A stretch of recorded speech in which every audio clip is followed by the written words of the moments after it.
You want to say action?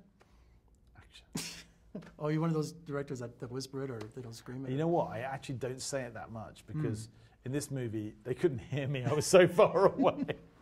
For 1917, this was a very personal movie for you because you had a family member that you kind of based the screenplay on. And so how much of that was artistic license and how much of that was that you heard through the family or maybe letters or? Well, it was very personal and it was based on stories my grandfather told me, but it was all artistic license. I mean, it's not about my grandfather, but it's because of my grandfather that I was interested in the first place. And he told us many stories and none of them were about conventional acts of heroism or bravery. They were all about the randomness of how he managed to survive when his friends died standing next to him, and chance and coincidence, and a kind of accidental heroism in a way. And that's what the movie's about. Two men who, through no choice of their own, get thrust into something that, in a way, forces us to find out who they are as human beings, really. World War I was the most useless war, the first modern war, most senseless war, the most violent war. And I think your movie really showcases the absurdity of war, of the carnage, for what? You know, it wasn't like we had Hitler at a battle or some good evil. Absolutely right. It was just, I still don't know what we'll, and watch 5-day documentaries on it. And I'm like, all I just see is the carnage of this awful war. Yeah. And I've never been immersed in a war film like yours before, where I'm in the action and you just feel the destruction and the senselessness. Yeah, the devastation. I think you're right. I think the reason that movies tackle World War II more is there's a definable enemy. You know, the Nazis, there's no one out there, well, there's a few freaks who think that's still a good thing, but mostly people acknowledge they were the baddies, right? But here, it's really difficult to know why they're fighting. And it was the loss of a whole generation, hundreds of thousands, millions of men dying over tiny areas of land, you know. But this is a moment in the war when suddenly the British wake up and the Germans have retreated to a new line.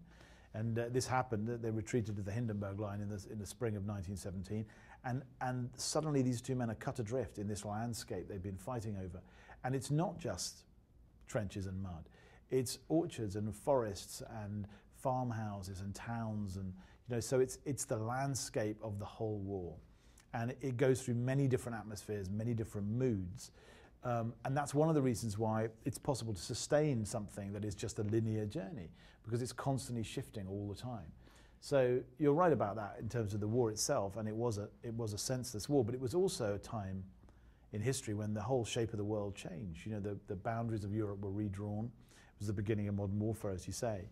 But on the other hand, you don't need to know anything about the First World War to see the movie, to step into the world. You know, you don't even have to read a dedication, you know, a caption at the beginning to try and explain what's going on. No, nothing. You just have to step in and meet these two men and then go on their journey with them. When I spoke to Roger Deakins, he said when he got the script, it just said one shot. And he said he was terrified about that. So, you know, I'm looking for all the tricks and everything like that. But then after like 20 minutes, the story just drags you, and I forgot about the technical aspect. Well, that makes me very happy, because that's absolutely what we wanted.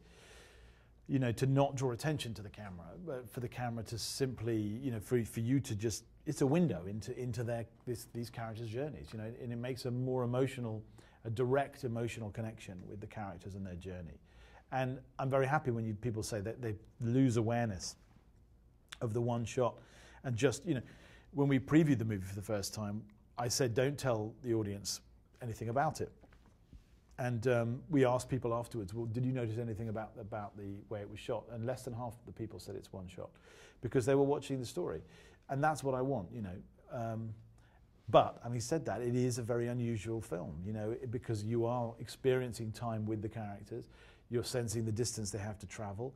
You are alongside them the whole way. It is immersive, not just visually, but also the way we use sound and music. It's a big screen experience, and I'm very much wanting people to go and see it on the big screen. I am president and founder of the Las Vegas Film Critic Society, and today we announce our awards. And Roger Deakins takes home Best Cinematography. Fantastic. Did you tell him? I did. Fantastic. Yeah, so I just wanted to say how much we adore this film. And that's great. And I really think it's on the level of Lawrence of Arabia. This is a movie that comes along, you know, once in a generation. Oh, so. Wow. Thank you so much. That's unbelievably generous. Thank you. Total thrill. Thank you. Thanks a lot. You bet. A lovely thing to say.